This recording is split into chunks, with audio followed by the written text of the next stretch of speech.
Manibambe ngazo zandile ngokunene namhlanje silapha eWoma eGqeberha kumangcwaba abizwa ngokuba kukwashweme nalapho icawa iOld Bantu Congregational Church yona ke ephansi kotata ufounder uBL Jonga. Bona ke baze apha kulamangcwaba ngelithi ngalemini bacinge into yokubana mabazokundwendwela inkokheli zabo nabacinga into yokubana ngamaxesha manje abaye bandwendwele. Ukanti kusixela banzi ngoku zakuthetha kunye naye utata uMichael Gotyana. Tata mandikubulise ndikwamkele kwijelo losasazo lweMpuma Kapa TV. Ungasixelela banzi ngoba kutheni namhlanje niye nina nazokubhiyozela olusuku lolutsha kule ndawo sime kuyo? Enkosi siswam, siyabulela. Mna ndinguMichael Gotyana. Silapha kulamangcwaba aseWoma kwaShweme. Sinodata abalapha abasishiyayo balenkonzo. Sathi ngale nyanga yolutsha phambi koba ivalwe masizongena apha sizokuzikhangela oba sisaphetheke kakuhlena ngoba sonke siyeza kule ndawo. Kodwa ke umnqweno wethu ngoba sihlinde sijongana nathi.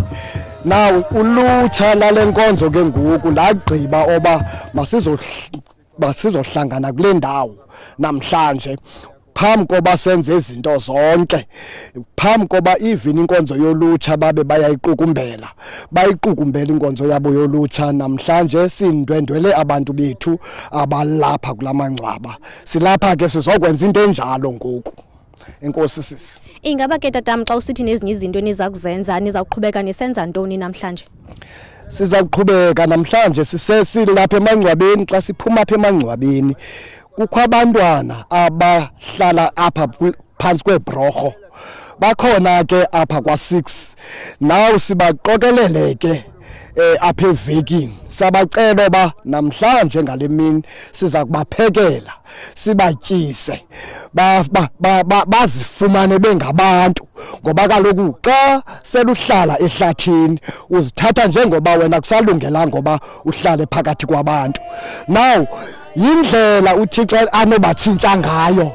Usenokwenzeka oba le nto esiyenzayo uThixo abatsalele kuthi, sibabone ngenye imini, sibabone bengena. Futhi asizobe sibe siyigqibelisile, asiyigqibelisanga, because kufuneka into xa uyenze usenzele oba makubekho into etshintshekayo.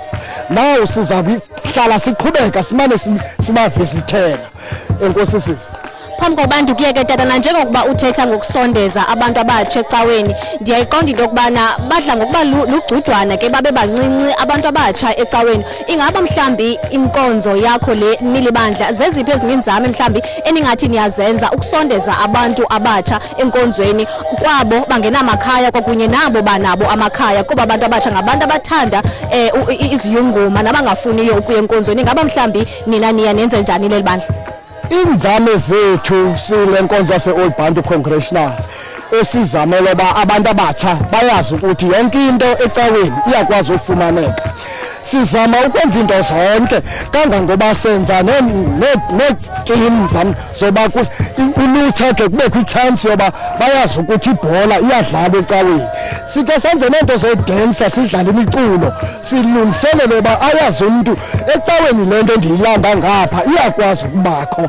Zonke inzame sisiwam siyazama ukuzenza ukwenzela uba zibatsale abantu abatsha. Inkosi kakhulu tata, ndiyabulela. Nanjengokubusiva ke Zandile, lowo nguye utata uMichael Gotyana esithi basondeza ulutsha ngelithi zonke izinto ezifumaneka ngaphandle enkonzweni ziyakwazi ukufumaneka nalapha ngaphakathi enkonzweni xa bethe basondela. Manibuyele kuwo.